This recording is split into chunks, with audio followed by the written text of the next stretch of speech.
Ladies and gentlemen, I vastly underestimated how long rehearsal would take, and I am almost an hour late for today's session of One Piece, and I've been looking forward to this chapter. To everyone who has been essentially waiting for the past 50 minutes, thank you for being patient. I really do appreciate it. I owe you guys so much for just being patient with me as we get this started. So let's go ahead and get this started. Yo, peoples, Qushu 92 here. Welcome back to more One Piece. Rehearsal is over. I can focus on everything else I got going on because this week is going to be incredibly busy for me. I got One Piece and Sakamoto days today. Tomorrow, Member Summit. Tuesday, Education Stream. Wednesday, a new chapter of One Punch Man. Thursday, Hunter x Hunter Volume 31. Friday, the start of Neo. And Saturday...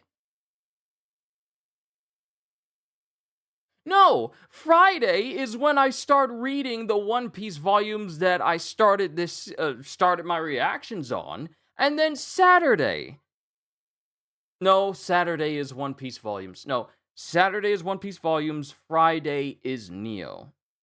It's either one of those two. I literally put them up the other day. I'm sorry. I'm just so I'm just detoxing because there was a lot of lines I had to remember. Well, not really, but it's just give me a sec.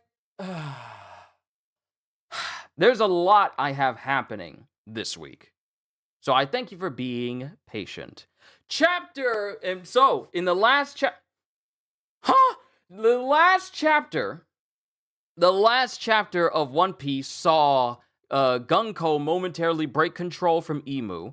Luffy and Loki make their way to the surface, to the Sun World, saving Ripley and all the children that fell over because of Gunko's powers and were also covered in thorns because of Summer's powers. And Loki is revealed to be a gigantic dragon. So let's see what happens in chapter 1175. Needhogger. Is Loki Needhog? Is that what he is? Is he Needhog? But we get to Sanji, and he's already using Diable Jamba. He uses Diable Jamba, and he burns through Summer's thorns. He burns through Summer's thorns and frees Robin. Summers is about to get hurt. But yeah, he uses Diable Jamba and burns through the thorns. I'm so happy, Robin. Thanks. Yeah, that's our Sanji. And then Jinbei, I guess it was vulnerable to heat. That's a relief. There's no time to celebrate. Nope. Between the hockey and the roaring. And they see a shadow beyond the MMAs. What's that shadow? Then we get to the Western Village where everyone is being tended to. And apparently, while the children were brought back to the surface, Summers' thorns has reappeared on them. They were gone because they were out of range, but now they're around them again. Western Village. Ripley! Oimo! Rodo! Please help our parents! They got stabbed by our thorns! Mommy's gonna die!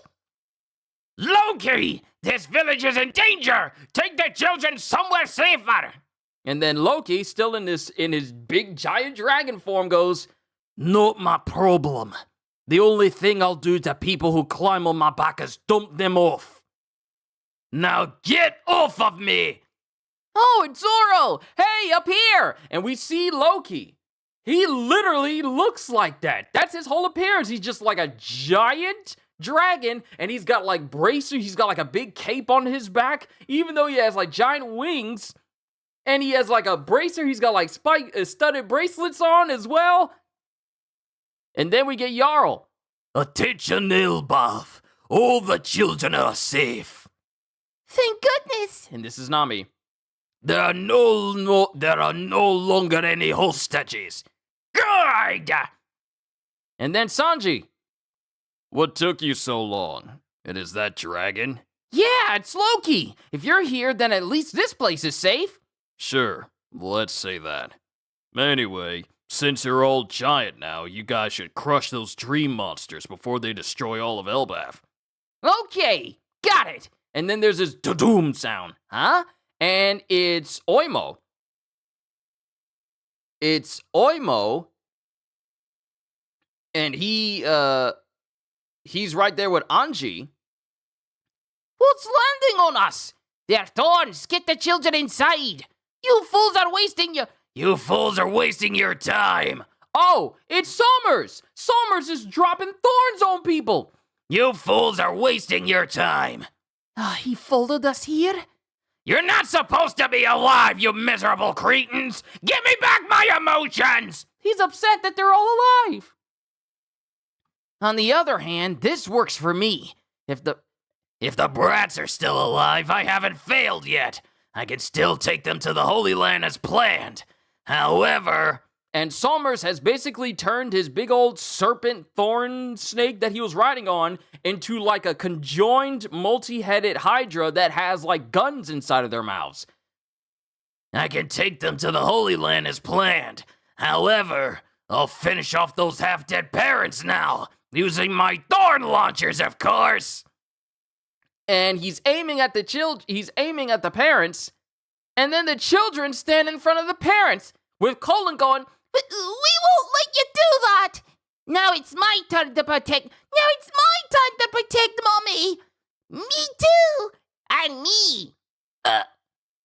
Oh, that's so sweet. You kids are the best. Now I don't even care about the mission. Who should I kill first? I'll never forget the bravery written on your stupid little faces. Farewell! And he immediately opens fires on the children. And Ripley, still bleeding and hurt, goes, "Please, Colin, just run! No, Mommy! I'll keep you safe!" And it shows one thorn landing right next to Colin, and then it shows multiple thorns heading straight towards his face in the faces of all the children. And Zoro comes in, and he cuts them all away. Way to go, Zoro! I always believed in you. Reminder, Luffy's still in Gear 5 right now. Huh? Who did that? That's Zoro. Remember the name. He's with me. And Luffy jumps up in the air and grabs a lightning bolt. Gum gum! And he puts his hand up like this, and he's taking aim at Summers. And he twists his fist around. Huh? And while here's the thing, he cokes up with armament hockey while holding on to the lightning bolt, twists his fists all around like he would do rifle, and goes, "Dawn Thor Rifle!" And he hits Summers with not only the lightning bolt, but a hockey-imbued giant fist as well, and it completely slams into Summers and destroys his thorn launchers. And Summers gets hit so hard, his head comes off. This is the first time Luffy's punch is actually... No. The first time was actually when he was punching Saturn to pieces, but I believe that was with Bonnie. But this is the first time where Luffy solely hits a person so hard, he literally dismembers them. This is Luffy's first super lethal hit when you think about it. But he hits Summers, breaks his teeth, breaks his glasses, and causes his head to split through the middle and through the top as well. And Luffy just obliterates him. Straw Hat! And then the thorns fall off. Luffy just undid Summers' thorns. Oh, it came off! Mommy, look! And we see Ripley, and she's just laying there. I finally got to see Luffy all in white. He looks just like Nika. I think he really is the warrior of liberation. Yeah, Nika? A bedtime tale for children! And while Summers is airborne, like the pieces of him after being blasted away by Luffy are airborne, we get Loki's claw dragon hand, and it slams directly on top of him. Ah! It's Nidhogger! Is that what saved us? Let's go then. And we cut back to Chopper, who's sitting there with Gavin. What's that? It must be Loki. I've never seen that before. And then we go back in time. We're about to find out what Loki's devil fruit is. This legendary devil fruit. What's the treasure of Elba? What's the treasure of Elbaf?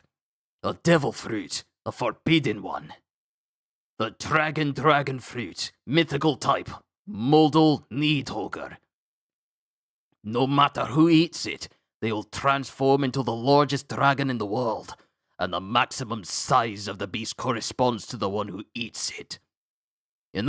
Bro, so you mean to tell me that we got an ancient giant wielding a devil fruit that essentially makes you the largest dragon in the world?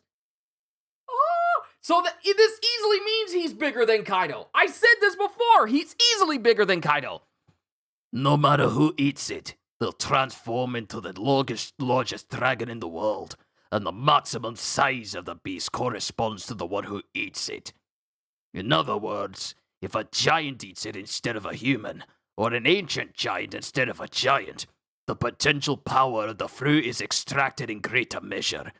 It is said that the obsidian dragon breathes lightning and is so vast that day falls into night when it flies.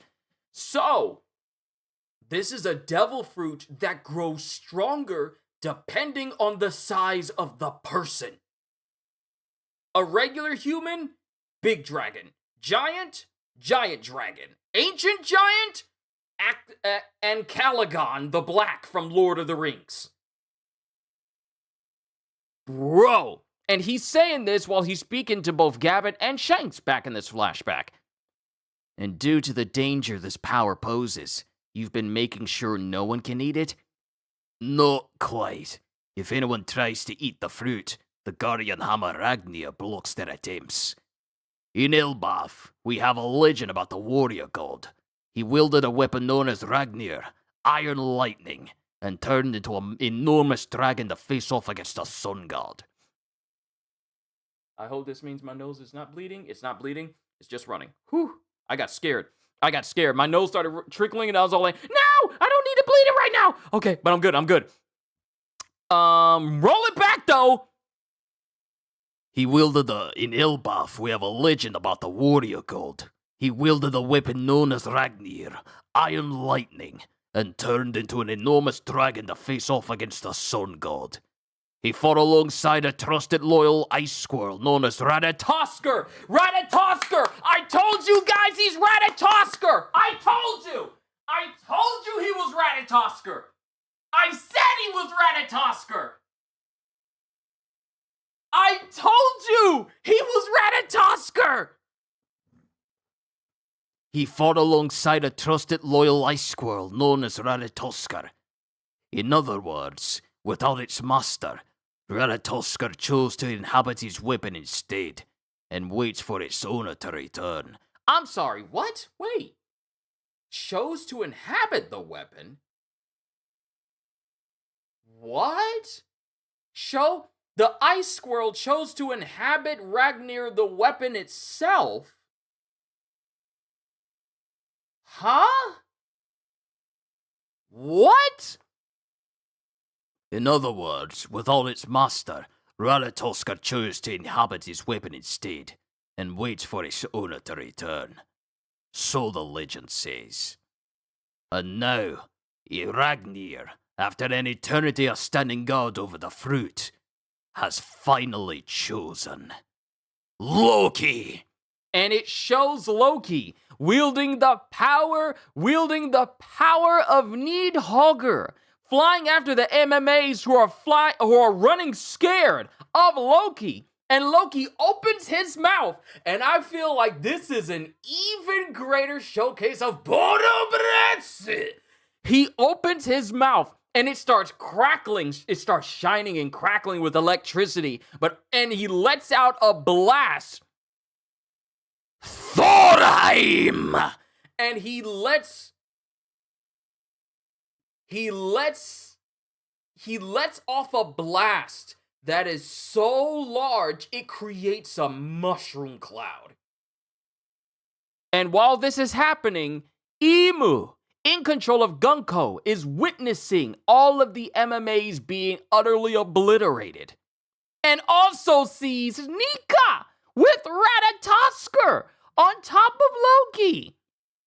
And then Emu, from all the way back in Marijwa, goes, I see.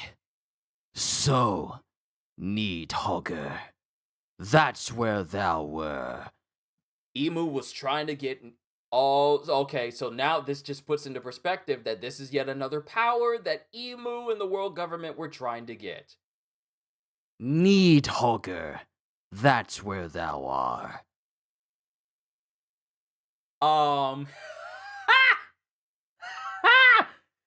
Okay. And that's the end of the chapter, and we're not going on break. Loki is capable... Okay, y'all know how we said Garp is capable of nuking an entire town? Loki is capable of doing that. His Thorheim. We've seen Nibelheim, and now we've seen Thorheim. Thorheim is literally a gigantic nuclear electric blast. And now that power's out there in the world. Ah! Oh, that is sick. So, let me see what you guys have been saying in chat. So, Marijwa isn't under attack? Hold on, let me see. Bolobres lightning version. Yeah, let me see what you guys have said. Okay, so first, let me acknowledge Cohagen, Ogata, Halster, CDs, and Ozzy. Am I late? No, right on time. No, I'm not. Good to see you. Hope Summers is ready for a little get back. He deserves it. Did we mention that he is huge? He makes Kaido look like a flying gecko. Bruh, Kaido is insignificant in size compared to Loki. Kaido might as well be a scarf around Loki's neck. That's how big Loki in this form is. Luffy, who shall you kill first? Nobody! A Saitama punch? All it needs is just death written over the front of it. I think Luffy's using Advanced Conqueror's Haki, maybe. It is possible, because we do see lightning, but... And seeing as how he just punched apart Somers and it looks like he's hurt and Somers' body wasn't reforming, it could be Luffy is already starting to understand the concept of maybe Advanced Conquerors, like the critical mass that we've understood that allows an individual to bypass the immortality of people who are immortal in this story. Or it could just be that his advanced armament along in conjunction with Conquerors is what's causing it, and not at the same level that Gabin and the rest of the Roger Pirates were so casual with using, because they bodied the Holy Knights every single that is something. The Roger Pirates were so strong, they bodied the Holy Knights every single time they tried to get Shanks. Every time. They never lost. They never lost a fight with people who were essentially immortal. That's crazy to me. Let me see. Emu in his Mr. Burns voice. Excellent. Needhogger. That's exactly where you were. Now I know where to get your power. But, wow, what a chapter. Give me a sec. Family wants me to put the mustard out. Then we'll come back and we'll talk about this chapter as a whole. And then we'll get to the summary. It's been a long day. It's been a long day. So thank you for being patient. I'll be right back.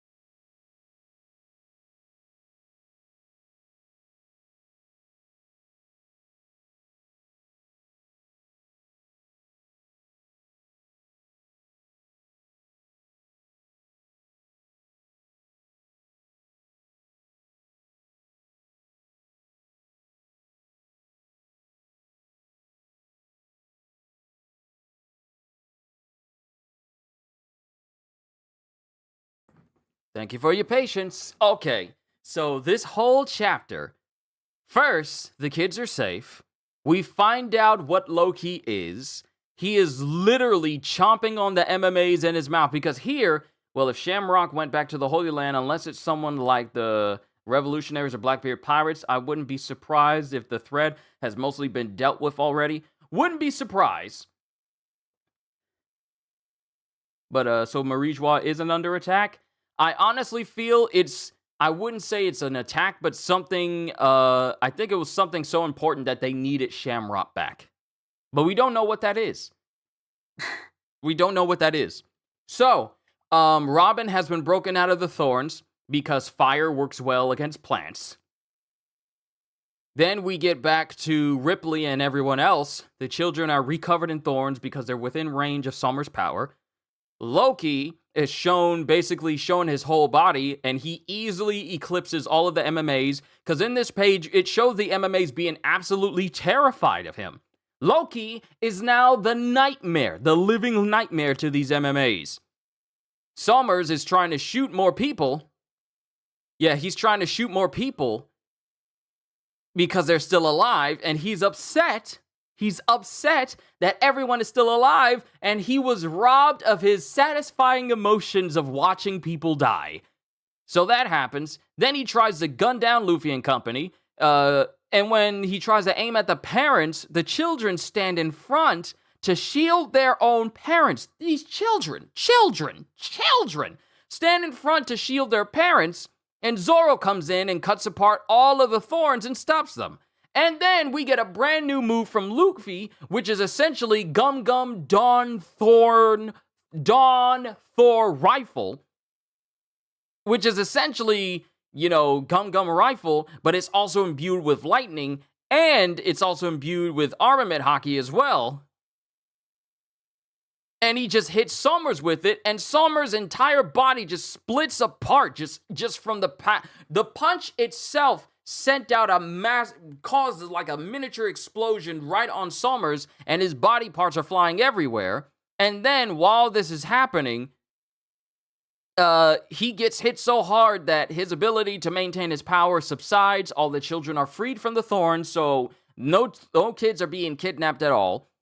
And while that's happening, Ripley sees the man of legend, the warrior, the sun god of Elbaf, the warrior of liberation for the first time, and she has the same feeling that Bonnie did when she saw Nika back in Egghead, and she's all like, I think he really is the warrior of liberation.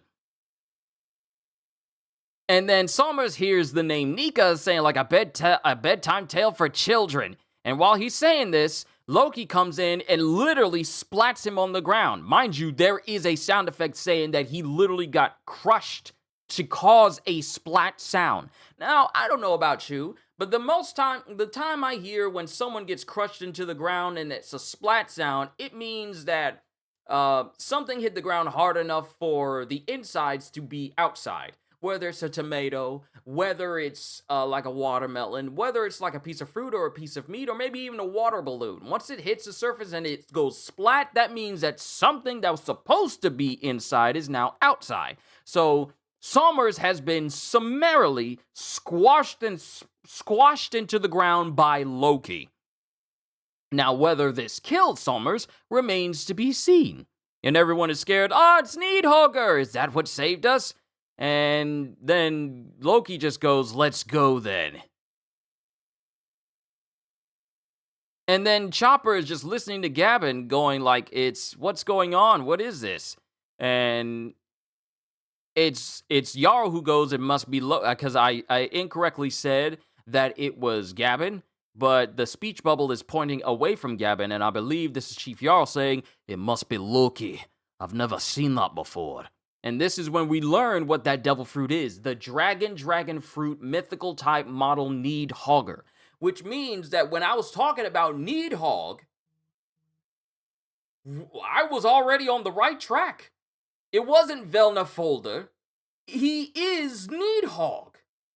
I was on the right track, but I detracted from it thinking like, well, Needhog doesn't have wings. And I keep forgetting that Oda takes some creative liberties when he's adding these different themes and different creatures within One Piece. So I think when we were talking about this, like finding out what the devil fruit actually was, when we brought up, not just me, but you guys as well, when we brought up Needhogger, we were already on the right track. Now, me bringing up Ratatosker, I knew that Ragnir was Ratatosker. However, the process of the squirrel that was the ally of the man who wielded Ragnir against the sun god. So here's something here's something that I didn't say because I wanted to get through the chapter and say what I needed to say afterwards.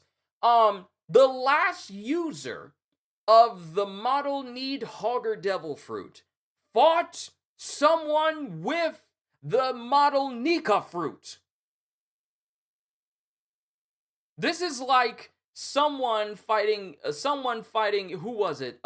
It's like in a Jujutsu Kaisen when someone who had the 6 eyes was fighting another person who had full control over Maharaga.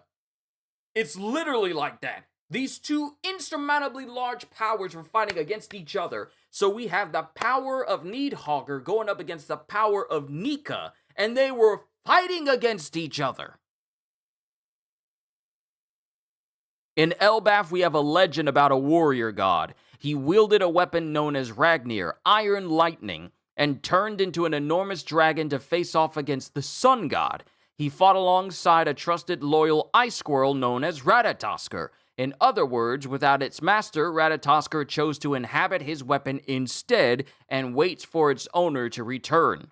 So the legend says. Now, the thing that is interesting to me is how a squirrel became one with the hammer and is thus capable of turning into not only a squirrel but a hammer at the same time, as if it's the result of a devil fruit. But the way this legend makes it seem is like the squirrel inhabited the weapon itself.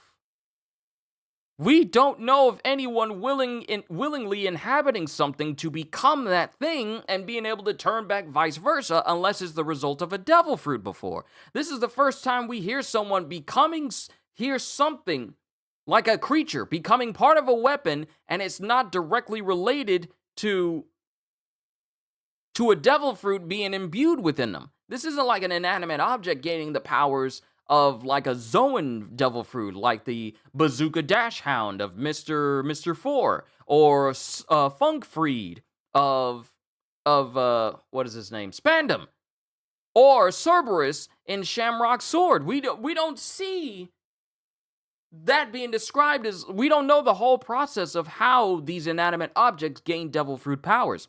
This is the first time we hear of a legend where something has combined with it and it's not directly referenced that it is a devil fruit that does it. So this is interesting. I want to know more about this.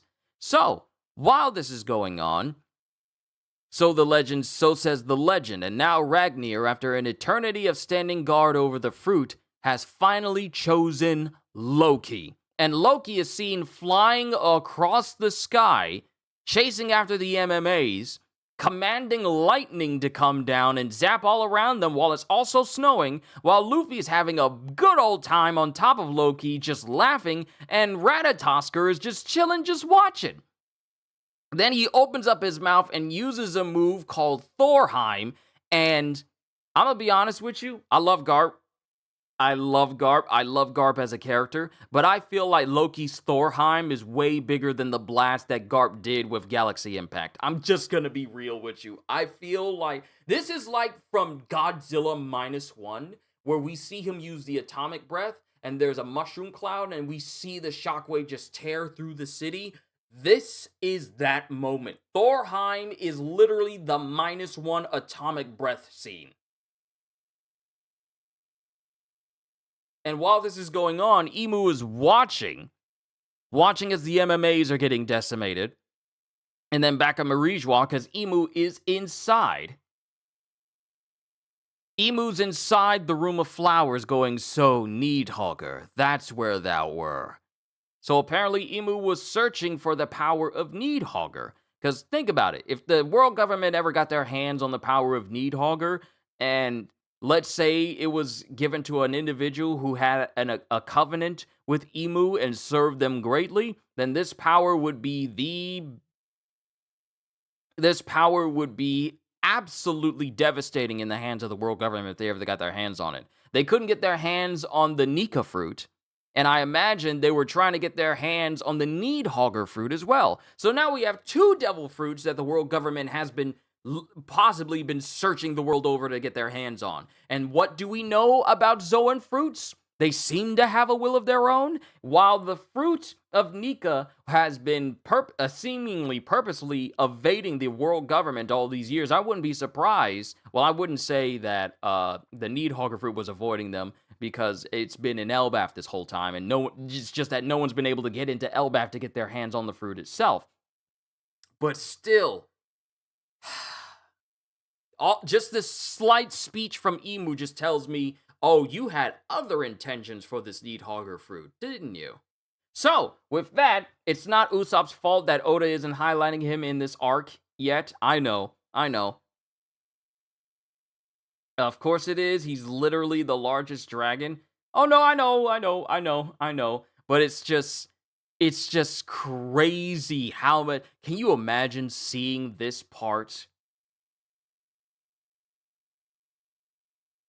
It's just, I can't wait to see this moment animated when Loki uses Thorheim. Now, mind you, it is going to be a while before we even get even remotely close to introducing Loki and also getting past the backstory, because it's gonna be a hot minute, because we're gonna have to go through all of Rox's story and then Harold's story and then the present day and everything crazy that's going on. So I feel like it's gonna be a long time before we get to this point. But at the same time, finally finding out what Loki is, I'm happy about. So, you already know what time it is. It's time for the summary. 2 fruits that the world government couldn't get. Yeah. So, let me pull it up here. I'll say my last piece, and then I'll get started with Sakamoto Days, and then I'll be done for the rest of the day. I still got some other stuff to do, but at least I'll go ahead and let you guys go, because I've kept you guys waiting for far too long. So I apologize for my lateness and everything. Okay, this summary is actually kind of long, and it's nice. Chapter 1175. Sanji uses Diable Jamba to burn away the thorns around Robin, thereby freeing her. And though everyone is grateful, they also know they cannot relax just yet. At Western Village, the injured parents are dropped off along with their children as they beg for someone to save them. Some giants try to ask Loki to take everyone else since the village is currently under attack, but Loki states that he does not care and will only drop people off that are on his back right now, like he wants Luffy to do, but he just calls out to Zoro. Thanks to Loki, though, Jarl is able to send a message across Elbaf that the children have been rescued, which solves their hostage problem. Zoro tells Luffy that he needs to take out the MMAs, but he then hears a sound which turns out to be Somers shooting thorns at the giants, furious that everyone survived. Despite his anger, Somers says he can still take the children to Marijois since they are still alive, but he first wants to dispose of their parents. The children stand between him and their parents, declaring they will protect them this time. And upon seeing this, Somers is overwhelmed with twisted emotion to the point he says he no longer cares about the mission. He just wants to kill them all now. Just as Somers shoots his thorns, Zoro intercepts and prevents them from landing, shocking Somers. Luffy then goes into the air and grabs a bolt of lightning created by Loki. Oh, that's a good team up right there. And after locking in on Somers, he envelops his arm in the electricity, which is unique when you think about it because rubber doesn't conduct electricity, but he is capable. Think about that for a second. He is immune to electricity. It doesn't affect him. Eniru! Yet here in this state, he is capable of ignoring his own insulation. Not that it actually harms him, but he can imbue himself with lightning to enhance himself. Literally, the one element that he is completely immune and impervious to and can absorb without problem, he can now imbue himself with.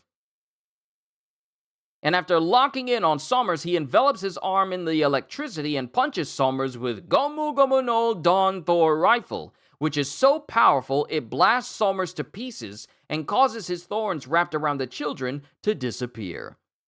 Seeing Luffy in Gear 5th, Ripley says she believes he is the Warrior of Liberation as she passes, Warrior of Liberation Nika as she passes out, while Somers yells that Nika is nothing more than a bedtime story. Just then, he gets crushed by Loki, who everyone says resembles Needhogger in his transformed state. In the distance, Chopper and Gabin watch as the latter thinks back to the day of Harold's death. On that day, Yara revealed to Shanks and Gabin that the devil fruit Loki ate was the Ryu no Mi model Needhogger, and that no matter who eats it, they will become the largest dragon in existence. So the fish fruit, yeah, no longer the dragon model that we need to look to for being the most powerful. With that said, Jarl explains that the maximum size of the beast corresponds with the size of the user, so compared to a regular human and even a giant, an ancient giant will be able to draw out the fruit's full potential if consumed by one. Shanks asks if the reason why no one ate before was because it was too powerful, but Jarl informs him that no one ate it before because Ragnir forbid it so. According to legend, there was once a warrior god who wielded Ragnir as their personal weapon and was a previous user of the devil fruit, which they used to fight the sun god, and was accompanied by Ratatoskr, also known as the ice squirrel. Jarl says that when Ratatoskr lost its master, it took up residence in Ragnir and was waiting for its master to return, but now it has chosen Loki to embrace its former master's power. Speaking of, Loki starts chasing after the rest of Killingham's MMAs, which were now fleeing for their lives. But Loki obliterates them all with a blast of lightning from his mouth, a move he calls Thorheim. In the Holy Land, Emu becomes furious to learn that the Ryu no Mi model Needhogger was in Elbaf all along. So, with the chapter notes, Sanji frees Robin from Somers' thorns via the Diable Jamba. It is revealed that Somers' thorns can be destroyed using heat. Loki drops off the injured children and parents to the Western Village as Jarl announces to the rest of Elbaf that all the hostages have been rescued. After Somers realizes that the children are still alive, he arrives at the Western Village to retake them to Marijua. As Somers says he wanted to finish off the parents, the children volunteer to protect their parents. As they get in his way, Somers tries to kill them all, though his thorn bullets are repelled by Zoro. Upon noticing Somers, Luffy strikes him with Gomu Gomu no Dawn Thor rifle, a punch combined with Loki's electric power. This results in Somers being blown into pieces and causes his thorns wrapped around the children to disappear. As everyone notices Luffy's resemblance to Nika, Somers' mangled body is then crushed by Loki. In the distance, Gabin and Chopper observe the battle as the former recollects the day of Harold's death. In the flashback, Yar revealed to Gabin and Shanks that Elbaf's national treasure devil fruit that Loki ate is the Ryu no Mi model Needhogger. According to Jarl, the Ryu no Mi model Needhogger allowed the user to transform into Needhogger, the largest dragon in existence, and that the size of the beast's form is corresponding to the user's. Therefore, only an ancient giant will be able to draw out its full potential. In the same flashback, Jarl also revealed that the legend story around Ragnir's origin. In the legend, Ragnir was once a weapon of the warrior god, the previous user of the Ryu no Mi model Needhogger, who once used the hammer to battle Nika. They were accompanied by Ratatoskr, the ice squirrel, who later took residence. And mind you, took residence is in parentheses, because it's really odd how something that is still alive can take residence inside of an object by not using a devil fruit to combine the two. So it's really interesting how the legend says that this creature decidedly took up residence inside of the hammer itself. How that works, I don't know. Whether a devil fruit is involved or it's something else entirely. And that could possibly upend our views of devil fruits and imbuing weapons and inanimate objects with power as we know it, if it was a different method that did so. Also, This is the first day of March. I didn't even say this at the beginning. The first day of March, and it's also my birthday month. So I'm so happy to be reading One Piece for all of you. I should have said this at the beginning, but I was just so focused on getting this whole chapter started. Who later took residence in Ragnir after its master's death to wait for their return. As Loki obliterates Killingham's MMAs, Imu became furious after realizing that the Ryu no Mi model Needhogger was an Elbaf the whole time. So that is where we are, ladies and gentlemen, and not only that, but we're not going on break from this. Think about that for a second. We're not going on break.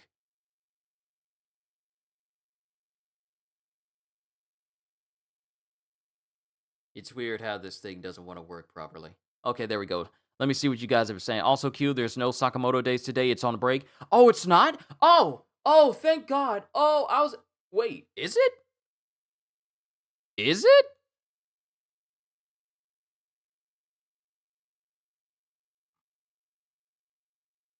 Oh, snap. It said we were getting another chapter. Did they change their mind? That's fine. That is fine. Thank you, Holster. I was meant to post it in the Discord, but it slipped my mind. Thank you. Oh, I can rest. I can rest after this. Thank you. Oh, you have no idea. Because, mind you, it's not like I'm not looking forward to the next chapter. It's just that I'm kind of tired. It's been a very long morning. Then I had to stay an extra 2 hours afterwards. Looked at it and didn't see it on Manga Plus. Yeah, it's not on Viz either. Thank you. I am so grateful. You guys don't know. I am so grateful to have people like you looking out for me. I really do. I don't know what else to say. I appreciate you guys. So I'm pulling up the Ryu no Mi. There we go. Now we have the power of Loki, Ryu no Mi model mythical type. Because all the other dragon fruits we've come across have all been dinosaurs. Think about that for a second. This is the first dragon fruit that is actually mythical. And the fish fruit doesn't count because it's simply called the fish fruit. If you don't stop putting these stupid McDonald's ads up on the webpage I'm trying to look at. Thank you. But yeah, this is the first dragon type fruit that isn't a dinosaur. Let's see, power to transform into a hybrid or full version of Needhogger, a legendary dragon of Norse mythology. Transformations. In the fruit's full beast, stop it. I don't care about a $1 iced tea if this stupid thing doesn't stop. In the fruit's full beast form, the user isn't the Keating Killingham also a mythical dragon fruit? Yes, it is. Guess who forgot? Me!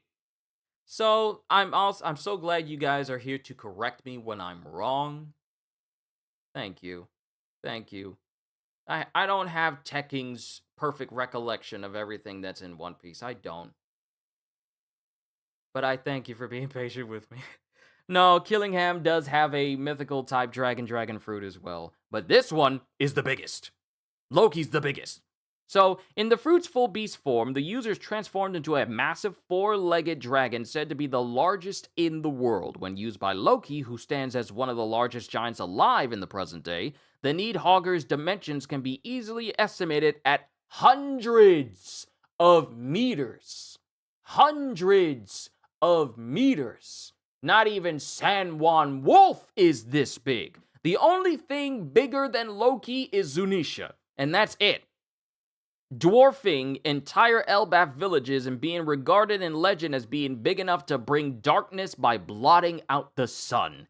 Nearly all of the Needhogger's body is obsidian-colored, save for a lighter underbelly. The beast possesses a pair of wings whose length further increases its scope. He's Encalagon. He's Encalagon the Black from Lord of the Rings. Strengths and weaknesses. The fruit is one of the most well-regarded devil fruits in the entire world in regards to its strength, being coveted by such figures as Emu and Rox.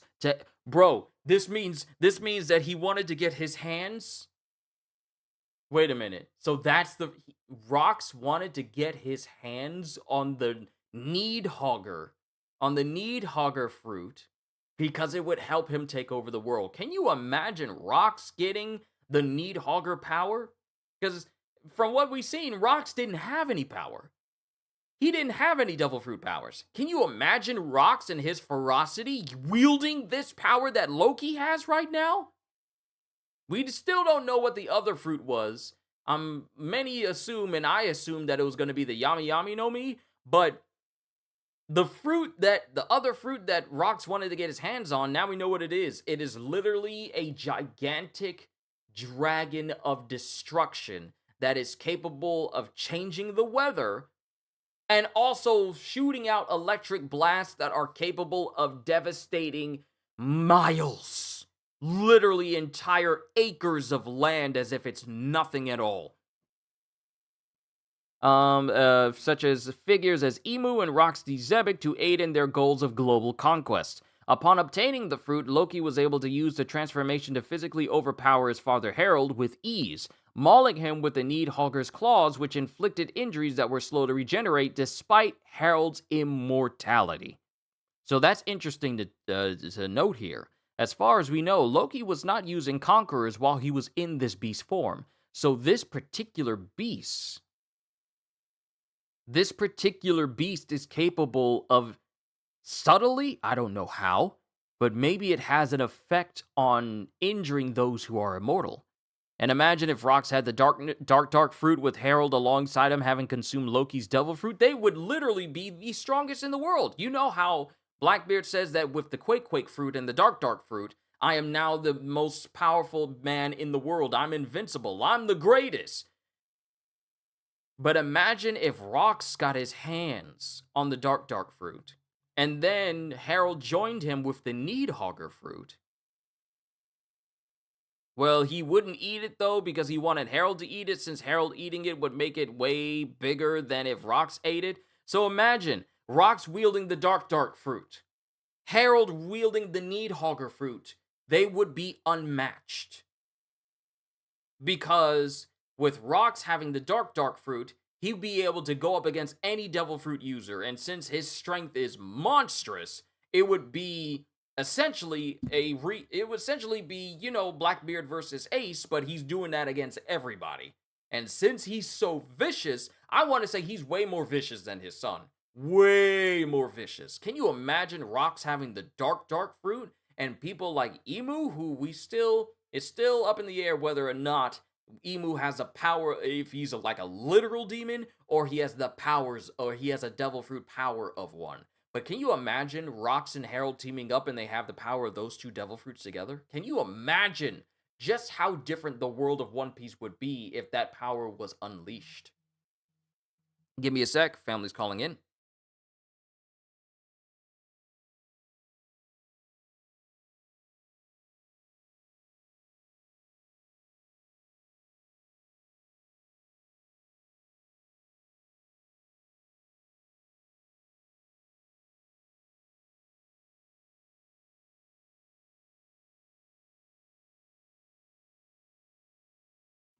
Back again. And unlike Teach, Zebek wasn't a coward. Exactly. Rox was not a coward at all. He literally rolled up to the ruler of the world in his own personal relaxation chamber and said, like, yeah, I'm gonna come back.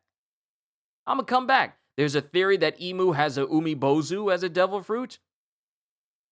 Well, I mean, it seems interesting considering that Umi is Emu backwards, and Umibozu is, for those of you who may have played Neo, the Neo games, there is a specific yokai by the name of Umibozu, which is essentially a yokai that is like restless spirits out at sea given physical form. In the Neo series, the Umibozu often appears as either like a small puddle that has like skull of deceased people within it, and it's brought to life, and it moves of its own accord, or it's a boss from the first Neo game where it's just a giant moving wave infused with the spirits of those who died at sea. And that's what the Umibozu is. It's been so long since I played the first Neo. I know I traded that game in many years ago, but I got to get that first game back. It's so nostalgic for me to have the whole Neo series. I want to get the whole Neo series like on my shelf because I got Neo 3, but I want Neo 1 and 2 on my shelf. I want both of them. Maybe I'll put that up on my throne list for a birthday gift. But that it would not surprise me if but if that was the case, it brings to the question how Emu is capable of empowering people. Is that still something that is related to the Umibozu? That's something to keep in mind. I'm not going to dismiss it. I'm not going to dismiss it because it is interesting. But what type of power from a Umibozu, even in mythology, would it allow Emu to do all this covenant stuff? No, Ozzy, Blackbeard is just smart enough to know he's stronger off-screen. Rox had the issue of fighting on-screen. Jokes aside, yeah, aside from ambitions and physical appearance, Blackbeard and Rox really do act so differently. Yeah, they do. So, continuing with the strengths and weakness of the Needhogger fruit. Mauling Harold with overpowers father with ease, mauling him with the Needhogger's claws, which inflicted injuries that were slow to regenerate despite Harold's immortality. Were it not for this power, Scopper Gabin could not have imagined how a monstrously powerful warrior like Harold, boosted by Emu's covenant, would have been stopped otherwise. Think about that for a second. If Harold got... Now we understand why we could not give Harold this fruit and why we should be glad that Harold doesn't have it. Imagine an individual, an ancient giant, who is one, already empowered by Emu's covenant, gained even more physical strength than possible for an ancient giant, and also immortal and can't die. Can live for countless years, can live forever, regenerate from everything. Imagine Harold getting his hands on the Needhogger. He would literally become an immortal dragon of destruction under command of Emu, and Emu would just literally, you know how Smaug razed Lake Town to the ground before Bowman shot him during, Lord of the Rings or The Hobbit? You know how that was going on? Imagine Daenerys' dragon, Drogon, flying and setting fire to the Lannisters' army, Dracarys, and just setting fire to everything. Imagine a dragon 5 times the size of Drogon, setting fire to everything at the command of one individual. That would have been Harold if he got his hands on this fruit. Think of the most destructive thing you've...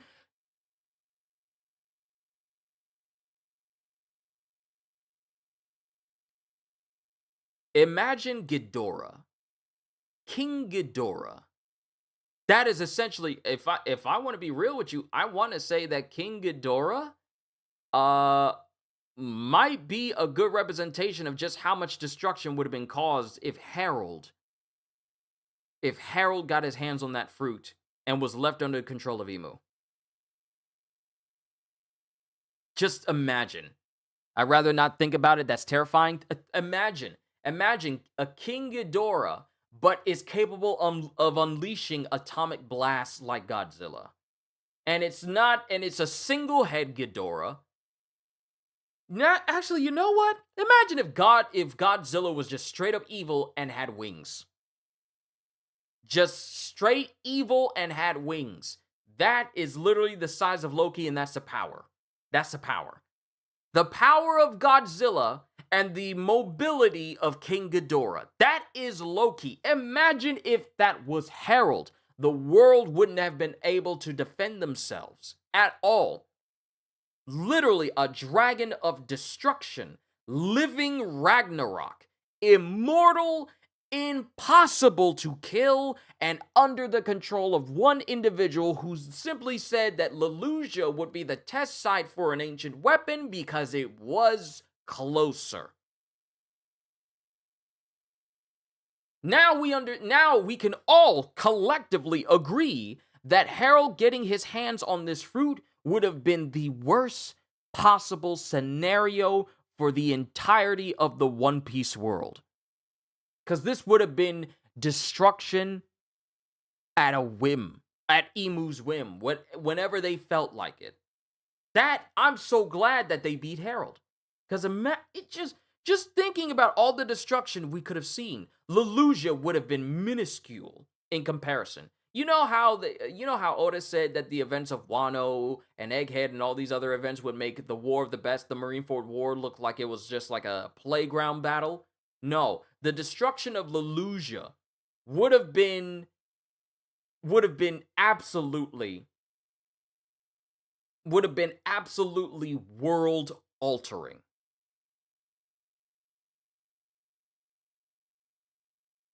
Blackbeard only fights when he feels like he can beat the person he's fighting. Once he realizes he can't, he cowers. Meanwhile, Zebek doesn't care how strong you were. He would fight you on the spot. Zebek was straight hands all day, every day. Teach is all like, I'm straight hands until I start losing. Then I'll start calling people in to help me out. That's the only reason why Whitebeard died, by the way. I will say Loki is only this massive in full Zoan form. Seems in hybrid form, he's significantly smaller. True. But we don't know what that's like yet.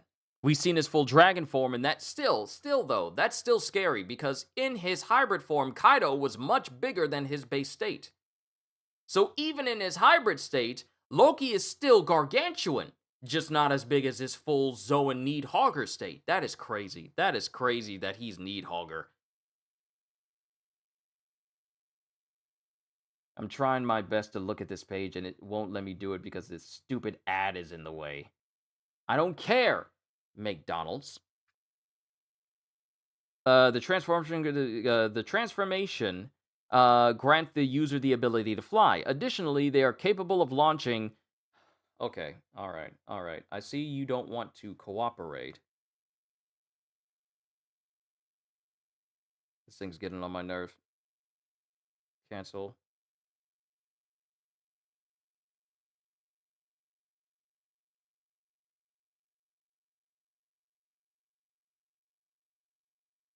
It really is getting on my nerves. Okay, hold on. Family just got home with food. Let me go help them out with that, and then we'll continue talking. Since we don't have Sakamoto days, we can spend a little bit more talking about this. I'll be right back again.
I am back. It's time to wrap this up. Thank you guys for being patient.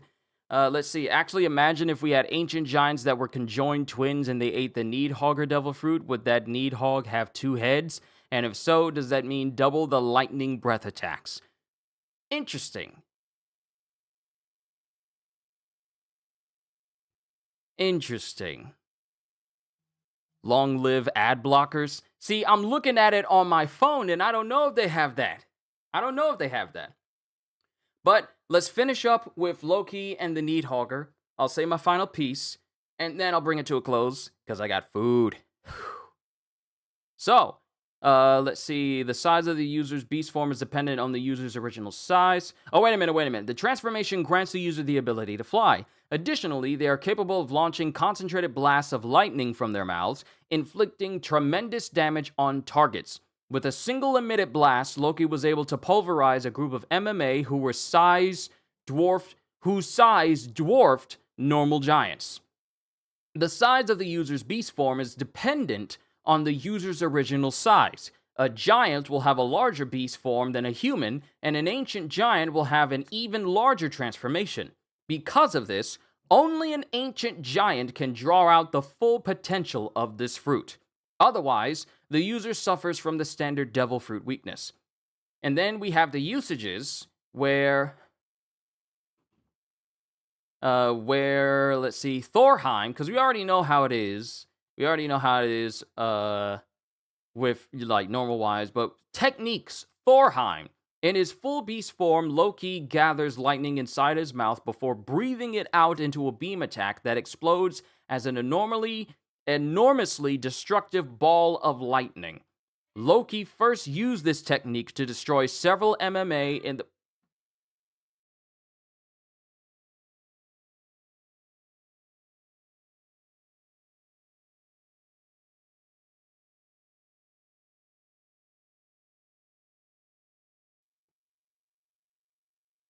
breathe it out into a beam attack that explodes like an enormously destructive ball of lightning. Loki first used this technique to destroy several MMAs in the branches of Elbaf that were fleeing from him.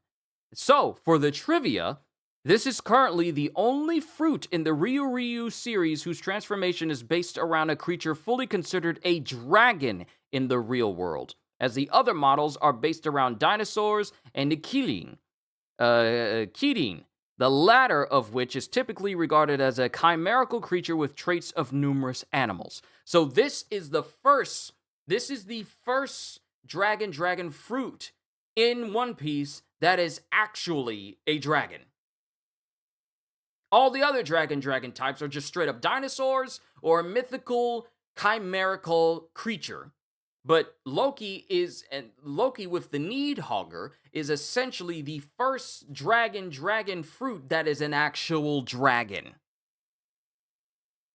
Thematically, the Needhogger and Nika appear to be counterparts within mythological zones, as the former is a creature said to be all clad in black and heavily associated with lightning, whereas the latter is a figure all clad in white and associated with rubber, unknown, insolent. So, wow, okay, that's interesting.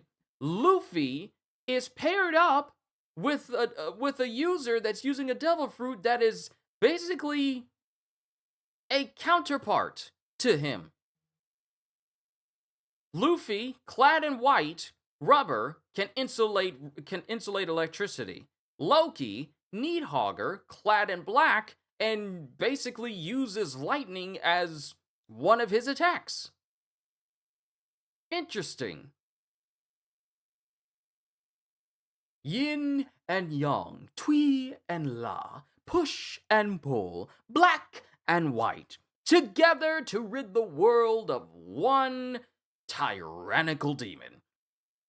And that's pretty much all the notes for that chapter as a whole. So now we know what Loki is. Also, Van, you say Zunisha eating that...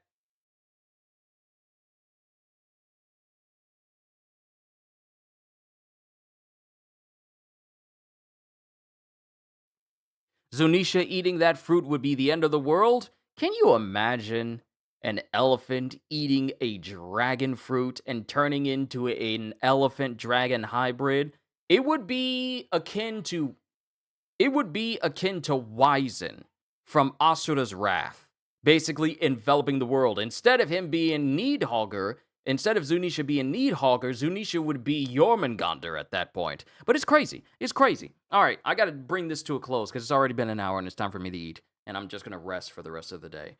But I am so glad I knew we were going to find out what Loki was in the next chapter. I knew we were.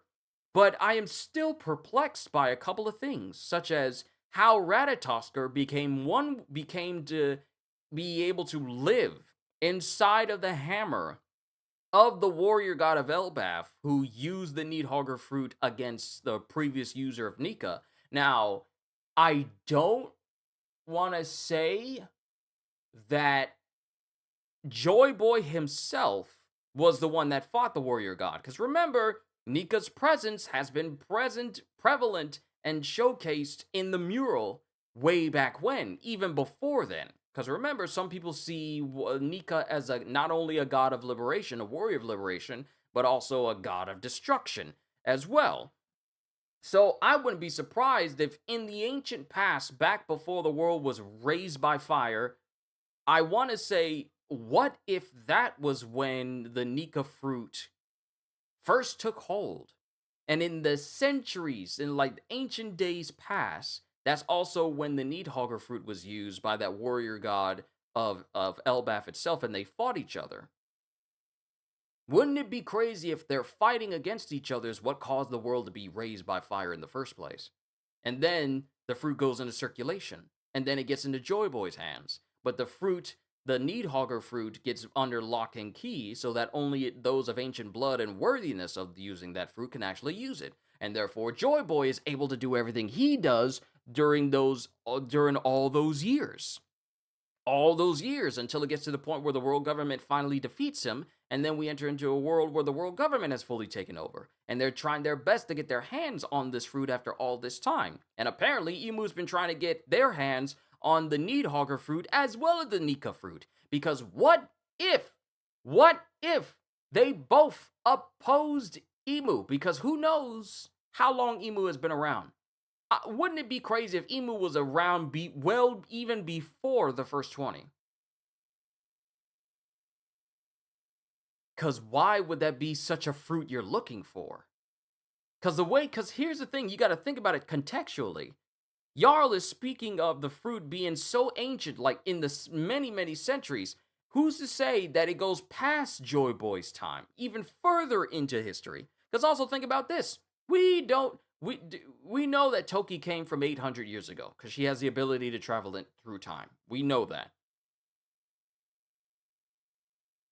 But what if the warrior god of Elbaf, who had the Needhogger fruit during that time, came, and the warrior and sun god Nika, when they were fighting each other, this was before Joy Boy's time. I know I'm throwing that out there, but think about it. The history of Elbaf goes back way far. It goes back a significant ways. So maybe. I don't know. But yeah, sorry, I was just going off on a whole tangent there. My apologies, everybody. But that's just my thought. Now it just leaves me with more questions. Because not only was Emu trying to get their hands on the Nika fruit, but it appears that they were trying to find out where the Needhogger fruit was. Wouldn't it be scary if Emu is capable of using multiple devil fruits? And it's a step above Blackbeard being able to use multiple devil fruits. Wouldn't that be scary? Wouldn't that be terrifying? Wouldn't that be terrifying if Emu is capable of using multiple devil fruits? More than Blackbeard. And that's the reason why Emu has so many powers that just seem so various, because Emu has control over multiple devil fruits, the same way All For One has control over multiple quirks. Wouldn't that be crazy? I know I'm throwing that out there, but think about it. We already know that the ability to use more than one devil fruit is a possibility. So what if an individual who also happens to be immortal is capable of using multiple devil fruits more than the current one who can use 2? What if they're able to use way more? And that's the reason why their power moveset looks so varied. I'm throwing that out there too, but it makes you wonder. Maybe even Emu's ancestors were trying to get their hands on both fruits? Who knows? I honestly I feel like the day when Oda starts to reveal Imu's backstory, who they really are, and thus tell us how everything went down, because I feel like this is the type of story where Oda would explain the history of the big bad. I feel like it. It's not like, oh, we never find out Imu's origins. We just know they're a bad person and that's it. I feel like Oda would explain that to us. But that's just me. That's just me. I look forward to the day when Oda gets us to that point. But I am happy that we don't go on break after this, which means my birthday month continues with more One Piece Peak. Now, considering that I didn't get home until it was getting close to like 4 o'clock, I'm probably going to set the next session we do for One Piece to 4 just to account for that extra amount of time. I know it's a lot later than many people are used to, but I want to make sure you guys aren't just hovering, waiting here like I had before, because YouTube still doesn't allow me to change the time of my stream from my phone, which they should, so that way you guys aren't just waiting here for stuff. So I do appreciate your patience, but I don't like making people wait. I don't. So that's probably the time I'm going to set it to next time. But I am done. Anyways, a great chapter, and I say this about every chapter. Business is about to pick up next chapter. Yes, it is! Because now that Robin is out, there is nothing to stop her from trying to help save the library and the school from burning down with all of those texts inside of Ohara and everything that they learned. Because that's still something that needs to be taken care of. And the only individuals who are currently a threat right now, because Sommer's been squashed, is Imu controlling Gunko and Killingham. And we really haven't seen Killingham doing anything. Killingham's just been on the sidelines just talking and doing stuff, but not really in the fighting with anyone at this moment. So, we'll have to see if anything happens. But I'm done. It's time for me to eat. It's time for me to rest. I'm going to kick back and relax today because we pick up with the member summit for tomorrow for all of you members, so I hope to see all you guys there. But I'm done. Hope you all enjoyed. Can't wait to see you all in my next video. Like, comment, and subscribe if you haven't already. Even check out the membership and Patreon because I got loads of stuff for you, because I am always looking forward to entertaining you, and because I know you're coming back anyway. Have a fantastic day, and once again, as always, later peoples!